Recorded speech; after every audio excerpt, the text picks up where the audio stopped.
Hi guys, welcome back to Let It Have It. Today, our guest today is Lizzie Pam, UK-based Nigerian international. Lizzie, welcome to the show. Thank you. For our viewers that don't know who you are, could you please tell us a little bit about yourself? Hi, so I'm Elizabeth, but everybody calls me Lizzie. UK-born Nigerian, a tennis player. Played with Sadiq a long time ago. Yep. Nigerian, all across Africa. And yeah, now based in New Jersey. Nice. Welcome to the show again. Thank you. Where are you from? How did you get into tennis? How did you get into tennis? You told us where you're from. How did you get into tennis? Yeah, so I was born in England. How did I get into tennis? So my mum was watching Serena and Venus on the TV. Oh, yeah. And I have an older sister. So she always saw Venus and Serena and thought, hey, this could be my children, my two little daughters playing together. So she put my older sister into tennis first. She was getting lessons and I was still in the pushchair, in the pram. So every time she would take my sister, I would be crying in the pushchair. Wow. Like, I want to play. My mom would be like, no, you're too young. Like, just wait. Your sister's there. And then finally the coach said, no, let her play. Let her play and see how she gets on. How old were you then? You were like, how old? You remember? Sure, maybe four. Maybe 4 years old. Oh, wow. And then I started playing and the coach said, hey, the younger one is better than the older one. Well, so, this is another repetition of Serena story. Then me and my sister still kept playing. We just kept playing together. But yeah, that's how we started. Your older sister, and then did she compete at the same level you did? Yeah, we used to play tournaments together. Together. Our parents would take us both to the same tournaments. Oh, nice. Did you remember the first tournament you played? Could you tell us about it? I actually can't remember the first tournament I played. All I know is that I was very young, and I was playing in an age group that was too high for me. So let's say I was like 6 or 7, I was probably playing in like under 12. At the age of 7? Yeah, but I'm not sure, but I know I was playing older girls. But at the beginning of my tournament experience, I used to lose a lot. I would lose a lot of matches. It was a while until I finally won. Yeah, you like wanted to like quit or like, I love this game. I have a funny story. There was a time I was playing a tournament and I was losing. In the middle of the match, I said, I'm quitting. I'm not continuing. I'm not finishing this match. Why? Because I was so competitive. Competitive, and I really wanted to win, but it wasn't happening. But when I got home, my mum made sure that was the last time that happened. Wow. So talking about that, you got to the top 370 in ITF junior ranking in 2015. How did you do it? How many tournaments did you play?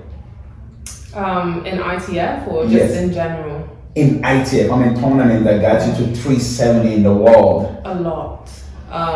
There was a period of time between, I want to say the ages of 14 to 17, that it was back-to-back tournaments, back-to-back traveling, back-to-back training, tournaments, everything.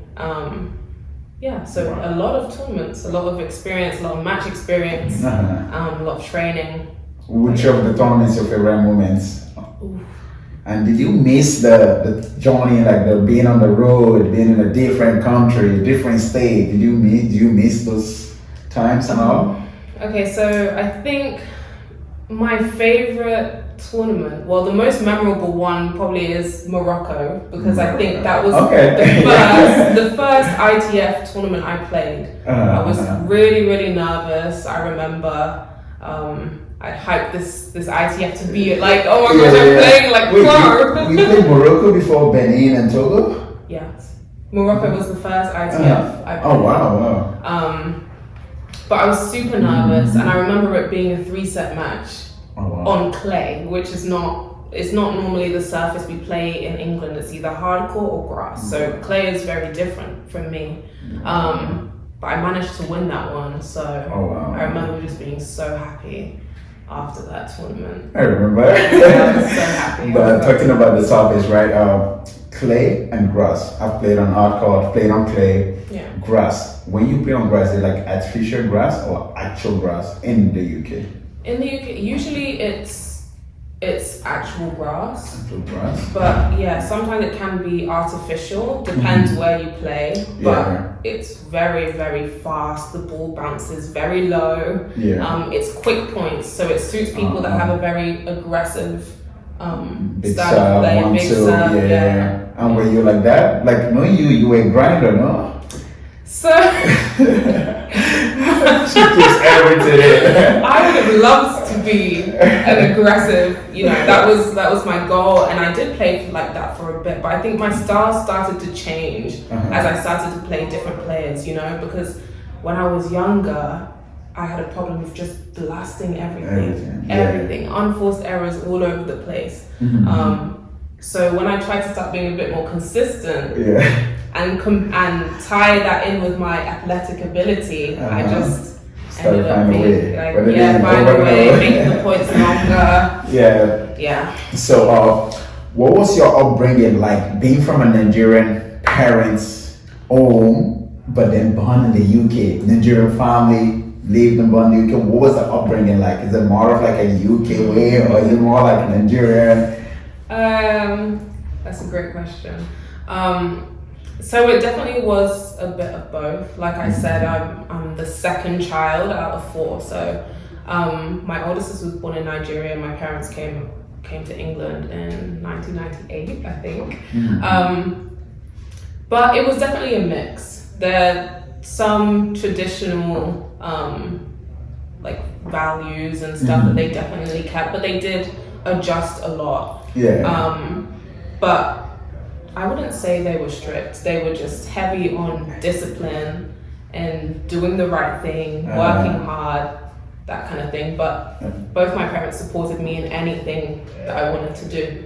That's awesome. They went straight. Okay, that's super. Very few Nigerians. I went to get Nigerian parents are like, I will remember my dad saying that he doesn't want to see me on the tennis court. It's all book. No. I think that both my parents are quite athletic too, and I think they wish they would have had the same opportunities that I had in terms of exploring my athletic side. So I think they definitely channeled that into their children and getting us to play more sports. Nice. I know African parents don't play, right? How were you able to balance your schoolwork with tennis tournaments around the world? You did a lot of traveling around the world. How were you able to balance those? Were you homeschooled or? No, so I was in school the entire time. Wow.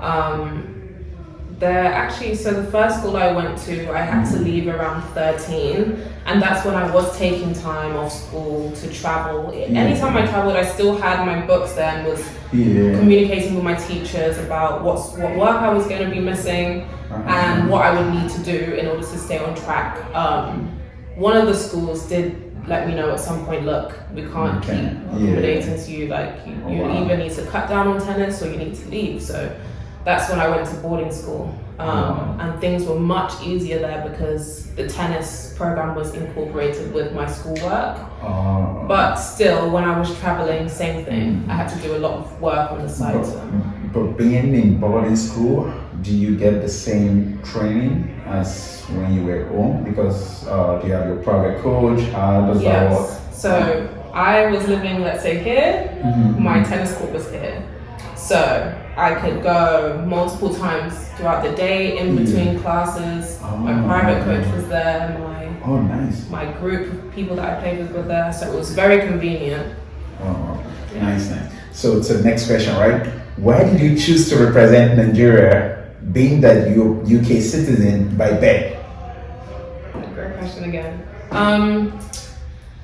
I would say, okay, the way it panned out it wasn't planned in any way, if that makes sense. So I came to Nigeria for the National Youth Games. And I was able to win that tournament, and then from there I just kept going, and I ended up getting opportunities to play for Nigeria. It wasn't like I need to pick one, you know what I'm saying?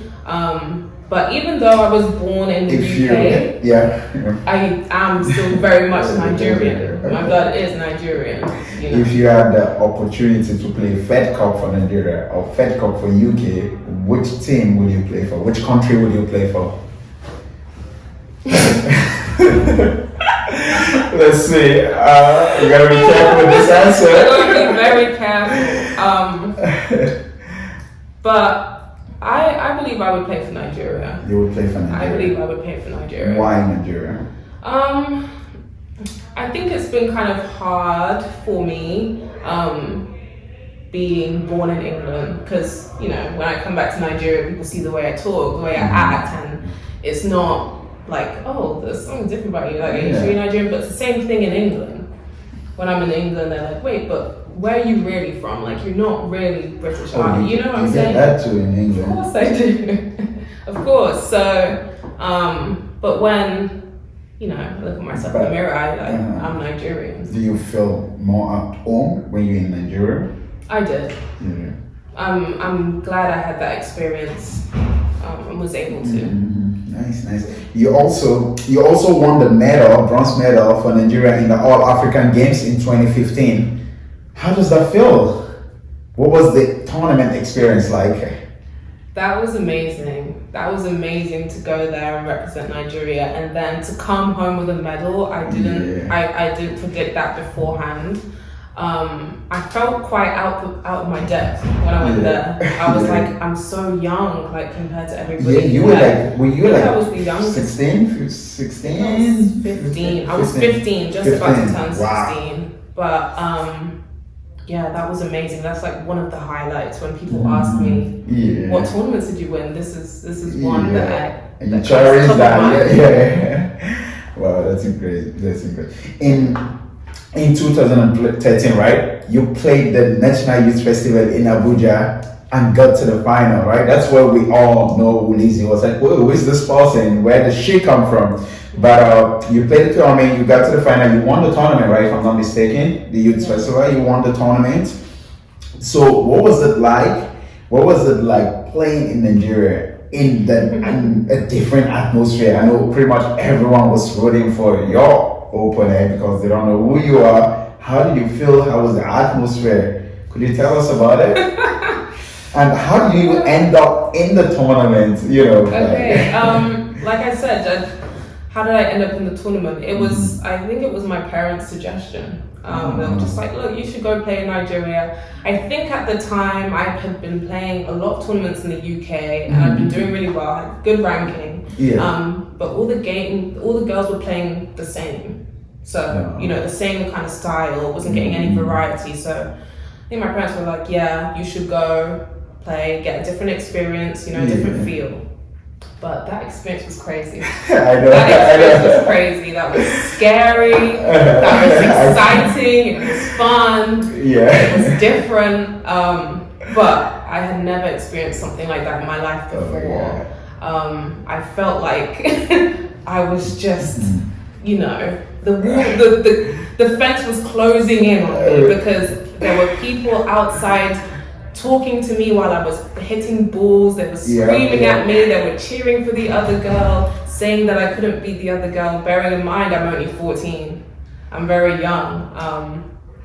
But that was my first real adversity, you know, real challenge. And I was surprised at myself, seeing I was still able to keep cool and just play.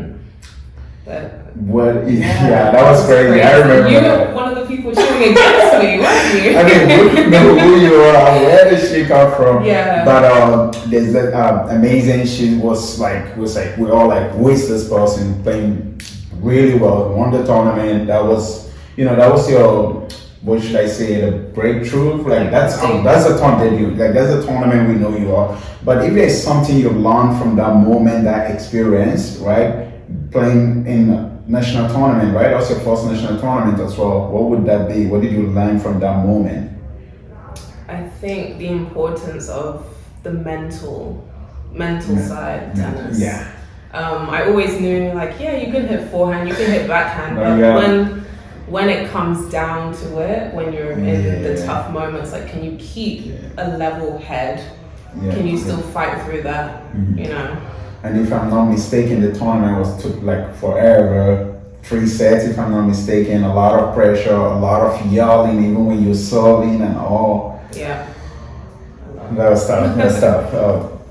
And so, what's the difference between tennis in the UK and tennis in Nigeria?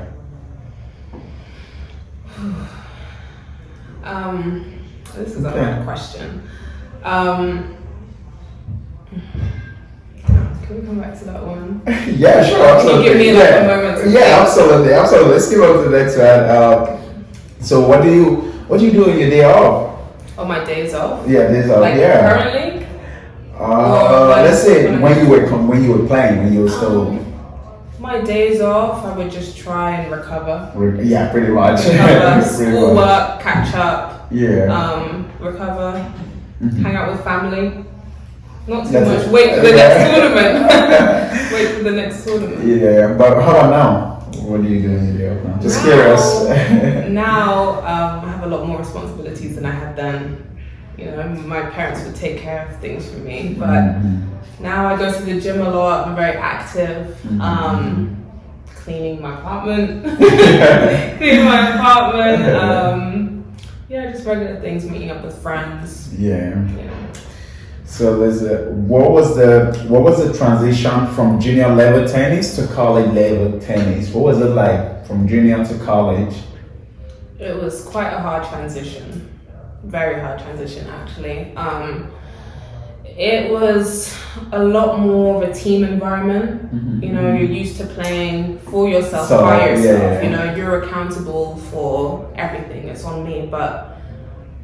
Going to college, it's a team effort. You have other people to be accountable to. And other than that, even the level of training, it was much more intense. You had tennis practice, you had strength and conditioning, you had maybe a nutritionist, a psychologist to go to, a lot more responsibility. You have to go to study hall hours. So very heavy schedule, very mentally tiring. So this question is related to this thing, right? So do you think the participation of female athletes in Nigeria has increased the last couple of years, last few years? Has that increased? I do think so. I do think the number of players has increased, and I do think the level is also a little bit stronger from what I've seen. But even still, when I was there was quite a few females playing. There were quite a few females playing. I'm not sure where they are now, but there were quite a few. Probably in college. Yeah. So if you didn't play tennis, what would you have done? What sport, maybe? I would have done another sport. My mum put me into gymnastics. She did swimming. We did karate. We did tennis. We did all sorts. Boxing? No boxing. No boxing. But yeah, I definitely would have done another sport. And then your sister plays professional. She does. Is it cricket or rugby? Rugby. Yeah. Did you try that? No. Me and my sister are quite different.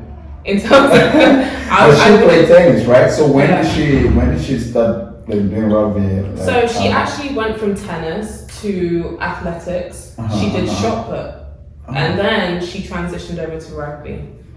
Oh wow, nice. Yeah. So how did you end up in the US? Through an agency. I mean, I wasn't aware that college scholarships were like a big thing that people did. So I was just playing, you know, with the thoughts of, I might try and go pro, or I might try and do my own tournaments, you know, after I finished school. And then there was like an agency that came to my school and introduced themselves and told us what they did. And they said that they could help players get scholarships to America so they could continue school and play tennis at the same time. You know, education is very important as well for Nigerian families, but I was interested in that, and then nice. Talking about college, you received your bachelor's in business management and your master's from Farrell I. Dixon Dickinson University. How was the experience, like college experience, being on the team, studying? It's, I know you studied during high school and play, but how is the college experience like? It was good. Like I said, very busy. A lot of things to juggle when you're a student athlete. People often think that student athletes get it easy because their professors would just give them the good grades and things like that. But no, you do have to work quite hard. I wasn't very disciplined with my school. I mean, like, I wasn't interested that much. Okay. Like, I wasn't somebody that come home from school and be like, yeah, let me do my homework. I would just focus on my sports and other things. But when I got to college, I started to find my interests and get more involved in school. And then, especially when COVID came, I didn't have a choice. So, everything's pretty much online too. So. Yeah. So why did you choose business management as a major in university? So I did business management. I did a specialization in marketing. But honestly, I think with all my traveling, and communicating with people from different backgrounds and different cultures and things like that, I was interested in marketing because I also had an interest with business beforehand, but I was more so interested in how businesses communicate with their audience, with their customers, and how they tell their stories and get across their message. So I started studying marketing, and then nice. That's awesome. That's interesting awesome. to me. Yeah. You were the assistant coach for the men and women team for Far Dickinson in 2021-2022. What does that feel like, being on the side, coaching this kid? Come on, mentoring them, pushing them. What does it feel like? It feels really good. Yeah. It feels really good because as a player what you need and how you need to be encouraged or spoken to in a match situation or even in a training situation. So I felt being able to give them that advice was really helpful to them, and I really enjoyed it, and seeing how that helped them on the court made me very happy. What lessons or strategy did you bring to the team? What did you help them? You say, I brought this to the team. Is there anything specific you brought to the team with you? I want to say mental toughness. I think looking back at my experiences and some of the adversity I've had to face, I think that teaching them the importance of being mentally strong, disciplined during training, during matches was super important. Nice. So mental toughness. If you're given a choice, between playing tennis or coaching team players, just the way you did, or you being the player, which one would you prefer and why? Of course, I would choose playing. Of course, there's no better feeling than when you're playing and you're playing a tough match and you come out on the winning side, and that winning feeling. I would definitely choose playing. I will myself. I would just want to be around the game, playing, teaching, or be around the game. But do you plan on using your business degree in sport industry? I would love to. Obviously, I just graduated last year, and I'm still getting, situated and finding my career and things like that. But that is the goal. I would love to work within the sports industry. Nice. So, to our final question, what advice can you give to somebody who is interested in playing tennis? I think first and foremost, the most important thing is the enjoyment. You gotta have passion and enjoy the sport, because that's what matters the most. Depending on how serious they want to take it. Tennis will teach you a lot of things. It will teach you how to be disciplined, how to be independent, how to mature, how to think by yourself. So just embrace all of that. And everyone, it's Lizzie Pam. Welcome to the show, Lizzie. Thank you, Sadiq. Thank you for having me.